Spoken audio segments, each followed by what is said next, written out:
Welcome to the Restoring Balance podcast, where I discuss gut and hormone health beyond conventional advice and strict dietary regimens. Instead, I focus on bio-individuality and proven methods that actually get you the results that you're looking for. Get ready for sustainable and practical topics that will help you optimize your digestion and hormones so you can reclaim your health, feel confident about your decisions, and create the life you've always dreamed of. I'm your host, Megan Garza. Get ready to explore how to restore balance in your mind, body, and soul. The Restoring Balance podcast is not intended to be used for medical advice, prescription, diagnosis, or treatment. No information in this podcast should be treated as medical advice. Please consult your medical doctor before implementing any nutritional, supplemental, or lifestyle changes.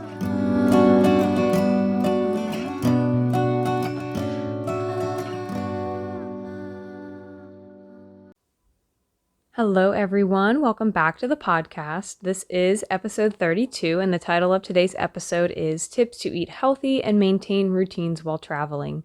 Before we get into today's episode, if you're a fan of the show, don't forget to give it a 5-star rating on Apple or Spotify podcasts, which helps my show get to other listeners who would benefit from it just like you. Without further ado, let's dive in. I'm going to be talking about vacation and traveling, and I know that I'm a little bit late to the party, being that it is the end of July and summer is almost over, but it is still relevant as travel is still going to be happening for a lot of people in different ways, from working long hours at their job to after-school activities and so much more, which can be really difficult to try to plan your day with eating healthy and just finding a routine that really works for you. So back to the point of traveling. Traveling is really fun, but it's also extremely stressful, from booking hotels to unexpected delays to things happening at home that you have no control over, to financial obligations and routines and your diet being completely thrown off. But with that being said, vacation and traveling can also be a tremendous amount of fun. So this is why I want to talk about ways to help minimize the stress of traveling, so that way you can really enjoy the full experience without being super rigid in your routine and your diet, because this can really lead to unnecessary stress during vacation and even make symptoms worse or flare up. The topics that I'm going to be diving into are how to prepare before and during travel for success, how to plan eating healthy on the go, how to maintain your routine, and what to bring while you're traveling. First and foremost, you want to really plan your route. So whether you're driving or flying, you want to really make sure that you know where you're going and have a plan set in place, especially for the aspect of what you're going to be doing when you get there and where local grocery stores are, and try to work around that. For example, I absolutely love Whole Foods and Trader Joe's, so I always plan the driving route to make stops at these grocery stores before I even get to my destination. So even if it's out of the way, making those extra stops before you reach your destination makes things significantly more pleasant. If you have a plan of what you're going to bring for snacks and food, and if you're going to be at a hotel or an Airbnb that has a kitchen, which I'm going to get into in just a moment, this is really going to help minimize stress and reduce the likelihood of you arriving at your destination and saying, oh my gosh, I don't know what to eat or what I'm going to do. And no matter where you're going or what lodging you're going to be staying at, make sure that you utilize grocery stores. And I know that this seems really silly to say, but the amount of people who travel somewhere and act like they can't find food is insane. I know so many people who rely solely on restaurants for their primary source of food, and this is extremely cost ineffective because you're going to spend a lot more money at restaurants than you are if you just get simple foods at the grocery stores. Just because you're traveling, that does not mean that it's the end of the world and you're not going to be able to prepare your food or make anything healthy, because that's just not the reality of it. It's a little less convenient, but you can plan ways around these aspects of not having access to certain things and the comforts of your own home. For example, if you fly somewhere and you are renting a car, you can buy a styrofoam cooler somewhere and you can pack food in that styrofoam cooler to carry with you. You can leave it in the hotel, you can leave it in the car with a couple items with some ice, and that's really going to expand your options for what you have available for food. And that really brings me to my next point of car travel or road trips. So as far as maintaining routines go, it's really important to make sure that you're getting out of the car to stretch or walk as much as possible. So when you get out of the car, do some jumping jacks, do some squats. It doesn't matter what this movement looks like. It's just important that you really make sure that you are moving, because sitting down is going to throw your body off on so many different levels, especially if you're used to being active. And also just driving is really stressful too. Try to aim to stop every 1 to 3 hours, even if it's just for a couple of minutes to get out and stretch your legs. There's no shame in not reaching your destination as quickly as possible. And I understand that there are time constraints when you are traveling. I completely get that. But making sure that you're stopping every couple of hours is really going to do your body wonders. And that kind of leads me on to the aspect of staying hydrated. I am going to mention this a couple of times throughout this podcast episode because of how important it is. It's so easy to just forget that you need water to survive whenever you are traveling because it's just less convenient. You're on the go. But really staying hydrated is super important when you are under a lot of stress.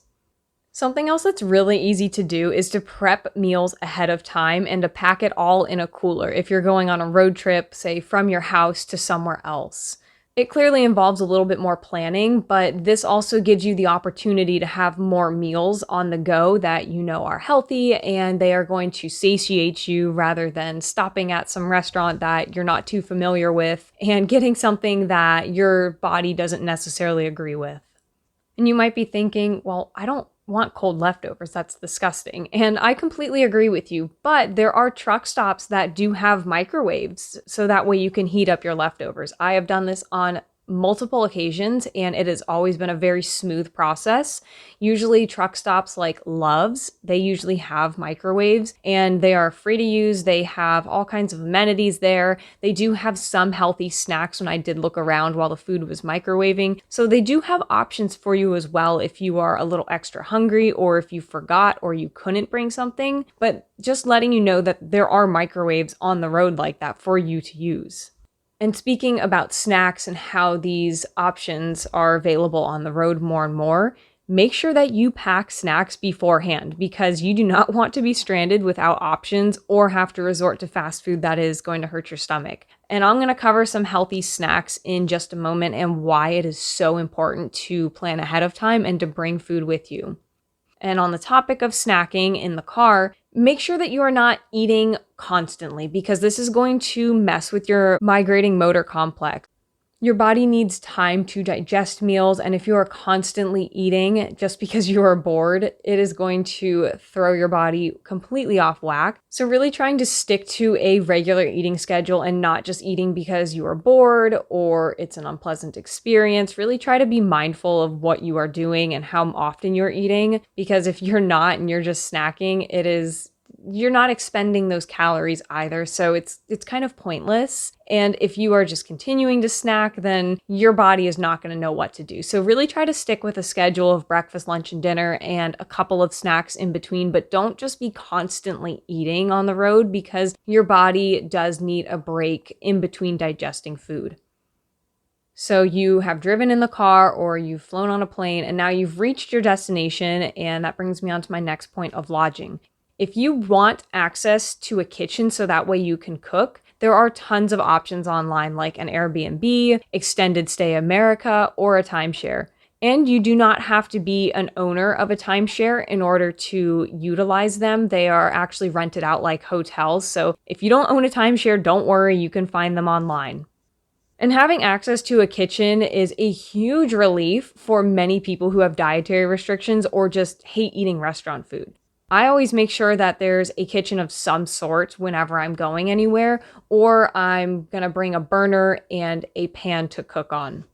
And when you arrive at these places that have a kitchen, make sure that you know exactly what items they have in the kitchen beforehand. So let's say that you want to make an extravagant meal. You want to make sure that they have everything that you're going to need. Do they have a baking sheet? Do they have pots and pans? Do they have a crock pot? Like, what do you need for this meal to be made properly? Because if you get to the destination after you are done grocery shopping and you didn't check anything and you're like, oh gosh, they don't have X, Y, and Z to make this meal, you're probably going to be pretty irritated. So you don't want to buy groceries and then find out after the fact that they don't have the proper cookware to make those meals. So really pay attention to what is in the kitchen. It doesn't take long and it saves a whole lot of stress. Now, what do you do if you're staying at a hotel and you don't have access to a kitchen? There are a lot of different things that you can do, like mini fridges. So mini fridges can be extremely helpful for putting perishable snacks in. So even things like fruits or yogurts, these foods can easily be stored in mini fridges as they do pack quite a punch. Even though they are small, you can put little items in here and it definitely goes a long way. Even if you want to put leftovers from restaurants, you can do that. So make sure that you check if they have a mini fridge beforehand, so that way you can make the right decision about where you're going to be staying and not be left in the dark when you arrive somewhere. Another option that you can use when you stay at a hotel that does not have a kitchen is that you can actually bring a hot plate and a small pan if you want.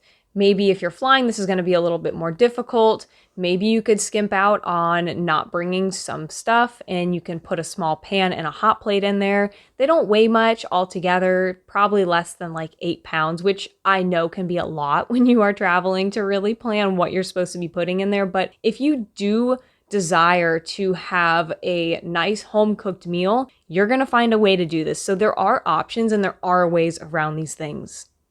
And last, for the hotel aspect, if you are okay with this, you can utilize their complimentary breakfast. You are already paying for this service, so it's not like it's something extra out of pocket. It saves you money in the long run because you are getting basically free food in a way. It's one less meal that you have to pay for, which is awesome. And they have a lot of cereals and pancakes, and I'm not saying that you have to eat all of that sugary stuff that's not going to give you the energy that you need.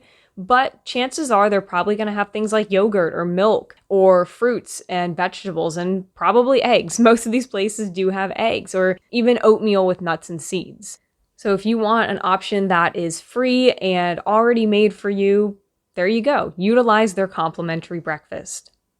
And if none of these options sound plausible, or if it's just something that you don't want to do for every single meal, you can always go to a restaurant, and that is completely fine.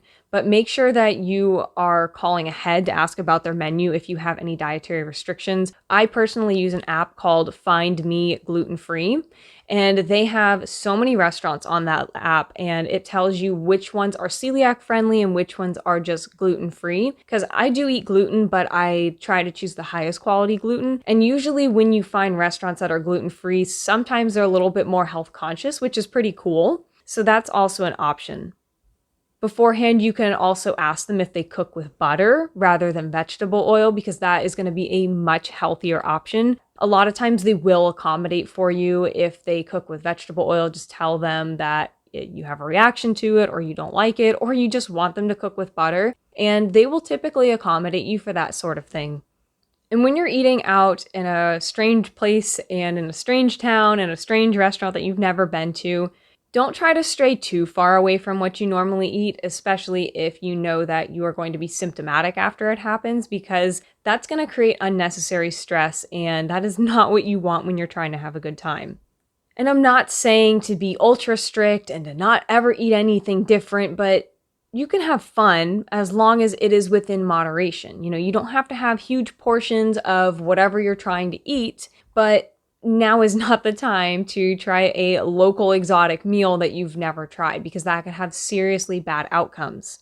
For example, if you are going over to another country or somewhere that they have strange exotic dishes with different foods that you have never heard of or never tried, you could potentially have a really bad reaction and even end up in the hospital. For example, I once heard a story of a tourist who went over to some place that they've never visited before, and the local meal was, I believe it was like seal or whale, and they tried it and everyone else was totally fine with it. The locals were totally fine with it, but since they were not accustomed to it, they got violently ill and actually ended up in the hospital. So now is not the time to be trying a exotic meal that you've never tried, because you don't want things going haywire in your body. I'm not saying not to have fun and not to try new things, but just please proceed with caution. And another thing about restaurants is the portion sizes are typically way too big for the average person. You can ask them about the calories. A lot of menus will have the calories on hand, or you can call ahead of time, see if they have it on their website. But this can also help you be mindful of how much you should be eating. So I don't focus really on dieting or calories, not for really any of my clients. That's not something that I really focus on too much, but a lot of these meals, they're like 1,500 calories, and you do not need to eat that much in one sitting, especially if you haven't been doing anything all day. If you've been sitting by the poolside relaxing and you are eating out once, twice, or even 3 times a day, that is going to add up and you are going to feel very, very sick from that. So you really need to pay attention to the portion sizes. And if you have to, you can share the plate with your travel buddy and you can just split one meal, or you can even take half of the leftovers back to your lodging instead, so that way you can have it at a later time.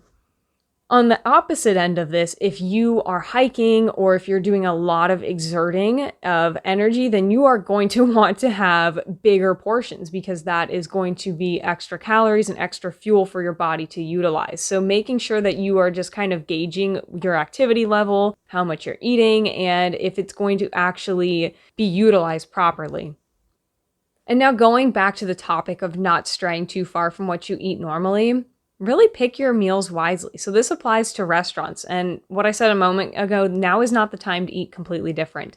So instead of getting that tray of French fries, get a salad or something else that would be much healthier for your body. And I'm not saying don't get those fries or don't get this or don't get that, but really being mindful of how often you are picking these choices on the menu and really weighing out your options. Is this going to help fuel my body, or is this going to make my body feel like crap? You don't want to go overboard with what you're doing. So if you want to choose the unhealthy option, don't go for like the burger and the fries and then the dessert. Just try to have some kind of balance here with your meals. Don't stray too far from what you normally do, because you can really wreck your digestion and your diet, and vacation doesn't have to do those things. So really just be mindful of what you're eating, how much you're eating, and what you are ordering.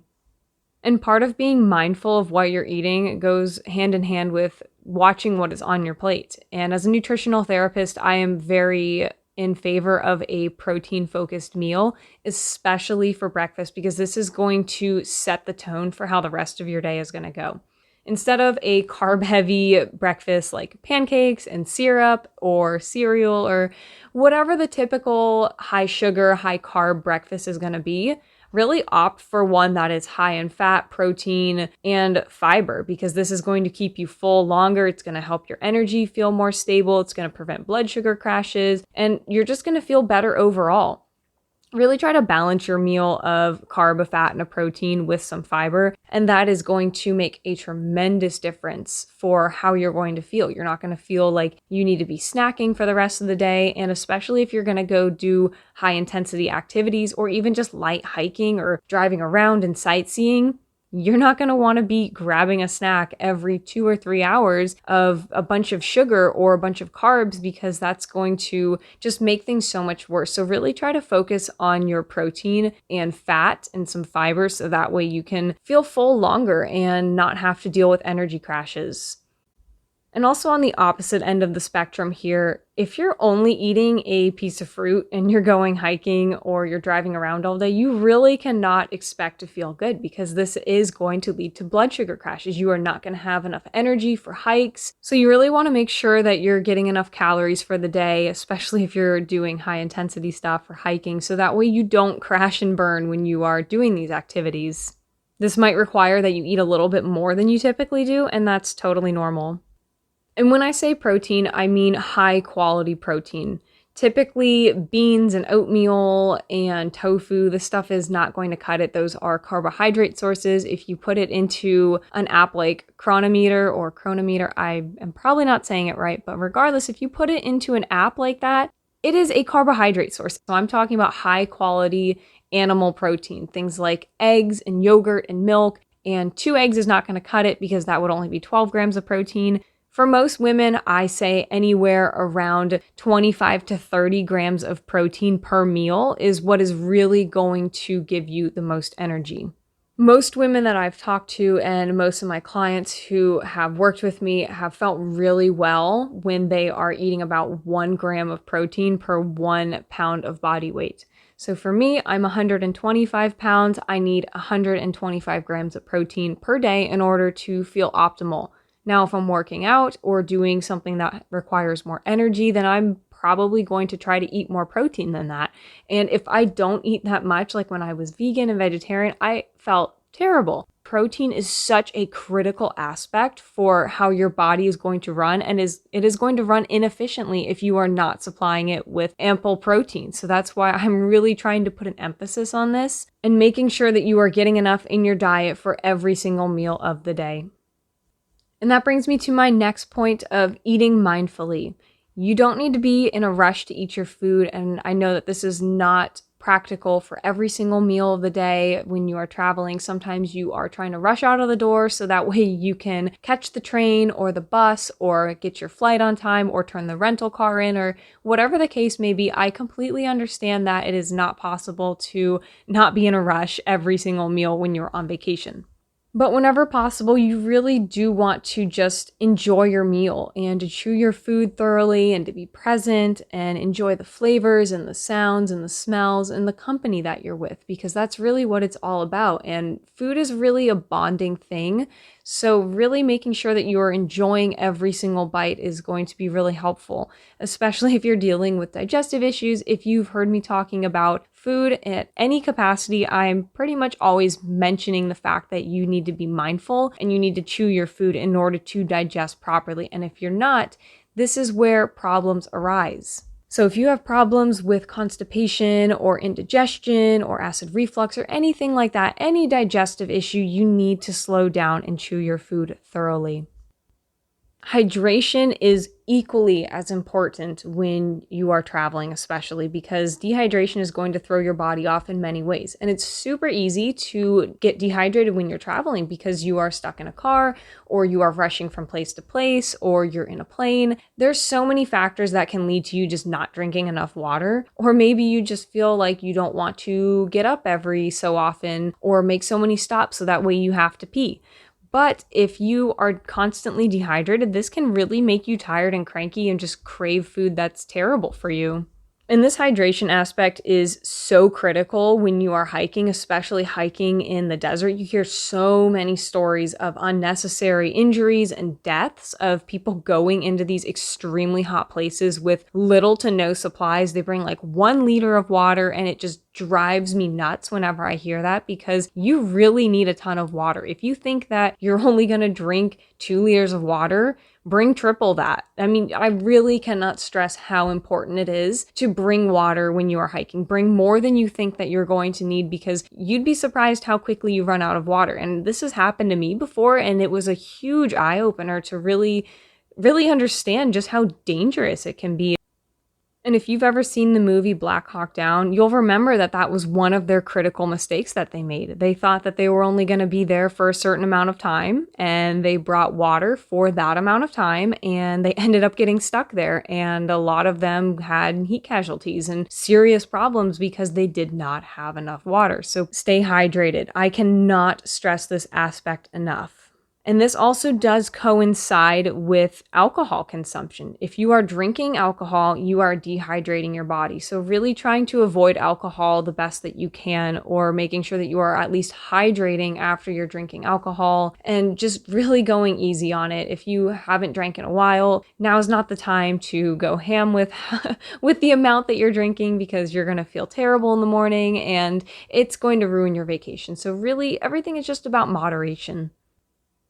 Okay, so I did say that I wanted to talk about snacks earlier, and this is something that I cannot stress how important this is. So you need to pack snacks. If you are traveling, or even if you're running errands for the day, I mean, this is so relevant to have something on hand to just grab a hold of and eat very easily and not have to worry about getting hungry. Because, you know, if you're traveling in a car or a plane, Having food on hand is going to prevent you from going hungry or having blood sugar dips or even picking unhealthy choices. And this is especially helpful when you experience delays in flights or traffic jams or other unexpected aspects of traveling that can delay you from getting a proper meal. Some easy snacks that you can carry with you that are high fiber, high protein, high fat would be things like beef sticks with some cheese sticks, some fruit and yogurt, guac and chips, maybe add some lunch meat in there, or even some hard-boiled eggs. These are really easy to come by at the grocery store now. They are pre-peeled and they are packaged. Easy, very convenient. Also things like veggies and homemade trail mix. If you make trail mix yourself, it's often going to be a lot healthier. It's not going to contain vegetable oil, and you can actually get what you want and you don't have to pick around the gross stuff. Another thing would be sardine and mayo spread with crackers. This requires a little bit more preparation, but it's a super healthy snack in order for you to get some protein, some omega-3s, and some healthy fats. Fruit and nut butter is also another really fantastic option. You have some fiber there with some carbs and a little bit of protein and healthy fats, so that can help sustain you between your next meal. And then lastly, even a sandwich is a great idea for healthy snacks. So you can just have some healthy lunch meat, some cheese, mayonnaise, and then put some veggies on the side for some extra fiber. And this is a really great option when you're in a bind, when you really need something quick to eat and you don't really have many options. And I am aware that some of these foods do require refrigeration because they are perishable, but you can always just take them out of your refrigerator or your cooler and pack them in your bag for the day, and they will be just fine. So for example, my husband recently had to get on an airplane and I made him a sandwich with meat and cheese and mayonnaise, and he packed this in his carry-on bag, and about 5 hours later he ate it and it was completely fine. He said it was great, nothing was melted, nothing rotted, it was fantastic. So we really need to give this food a lot more credit for being able to be without refrigeration immediately. And that brings me on to my next topic. I'm going to briefly talk about flying and jet lag, and these tips are especially helpful when you're flying multiple time zones, like from the US to Europe.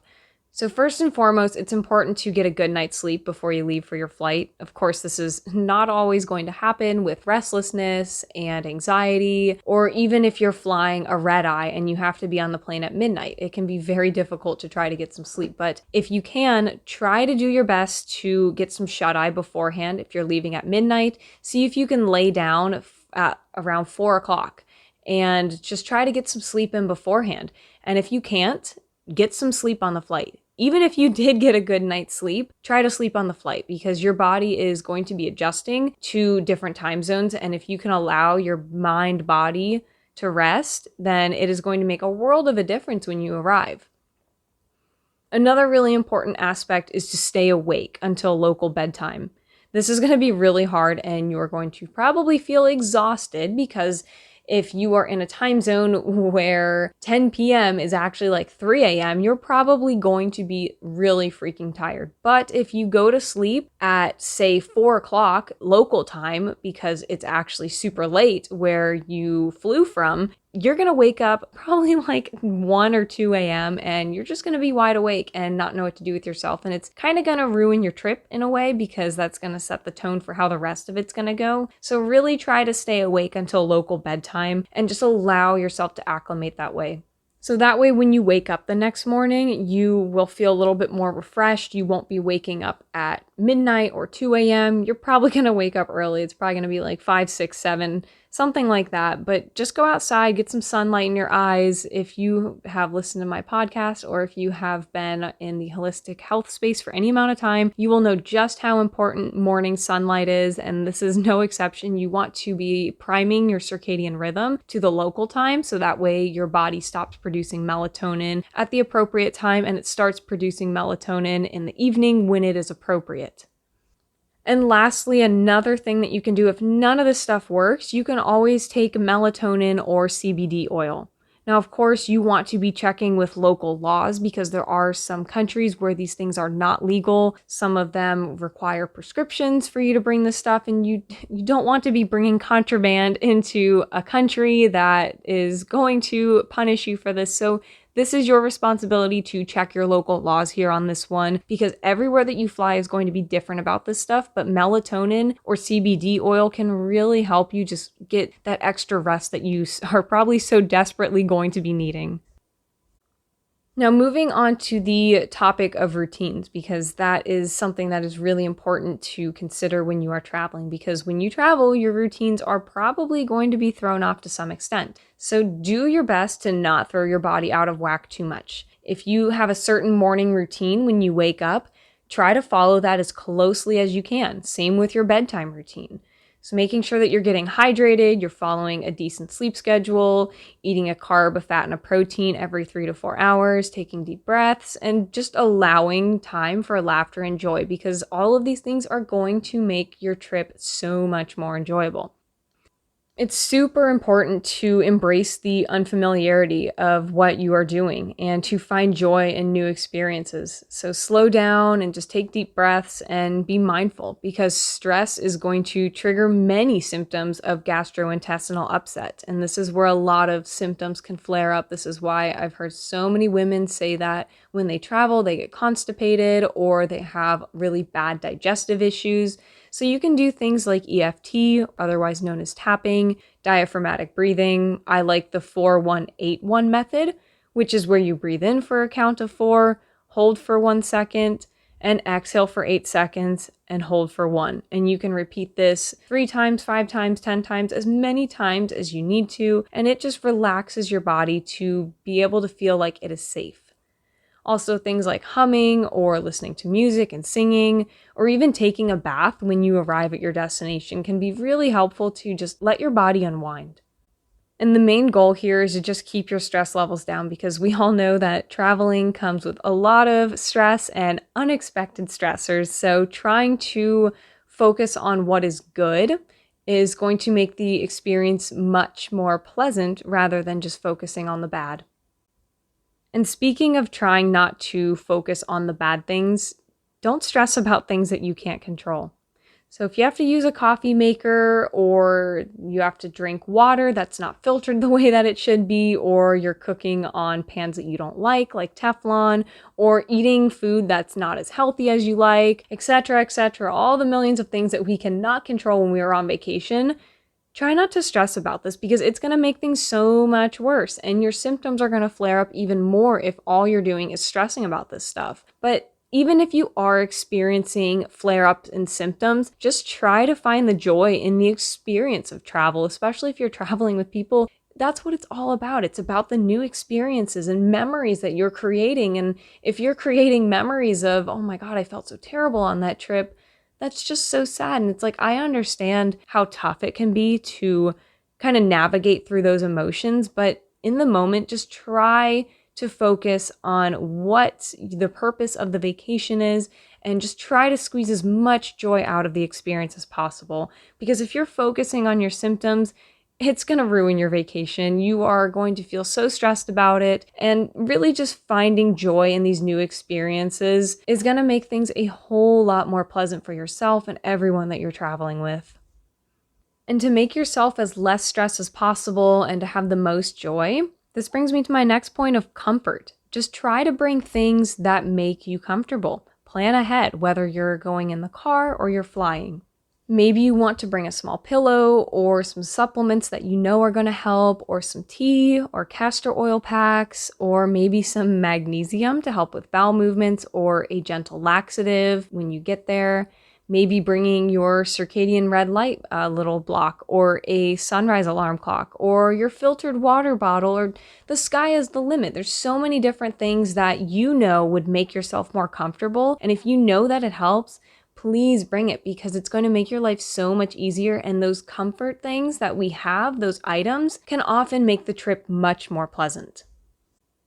And if you're in a place right now where you feel like you cannot travel, or you just simply cannot travel because of how bad you feel and your symptoms are just so terrible, I do want to say that I can truly empathize with you, and I know how you feel, because there was a time when I could not travel because of how ill I felt. It felt exhausting just to get out of the door some days for work, or to go see friends, or to do things locally for fun. So I get it, I stayed home and I didn't travel for a very long time. And if this is you, please do not feel bad or do not feel pressured into traveling if you don't think you're able to, or if you cannot.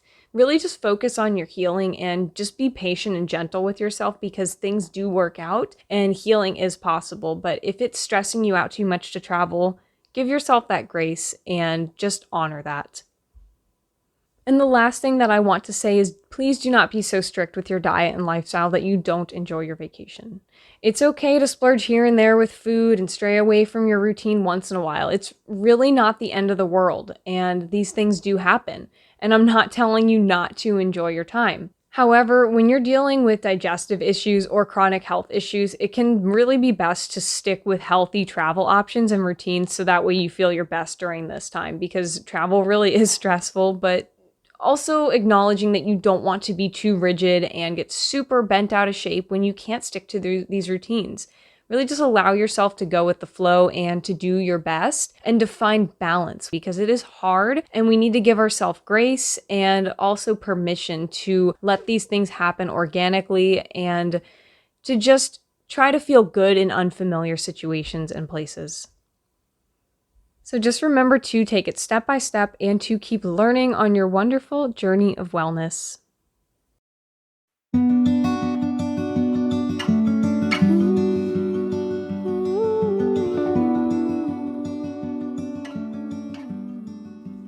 Thank you so much for tuning into the Restoring Balance podcast. Today I talked about how to prepare before and during travel, how to plan to eat healthy while traveling, how to maintain your routine when you travel, and what to bring when you travel. If you enjoyed today's episode and are looking for more holistic health and wellness content about gut and hormone health, be sure to subscribe to my newsletter, where you'll receive announcements about any upcoming events, weekly tips on how to reduce your symptoms to reclaim your health, and also receive notifications when I post a new podcast episode, which is every Wednesday at 12 p.m. Eastern Standard Time. The link to sign up for my newsletter is in the show notes. If you like this episode, please don't forget to leave a rating and review. Again, I just want to thank you so much for listening to this week's topic. Take care, everyone, and until next time.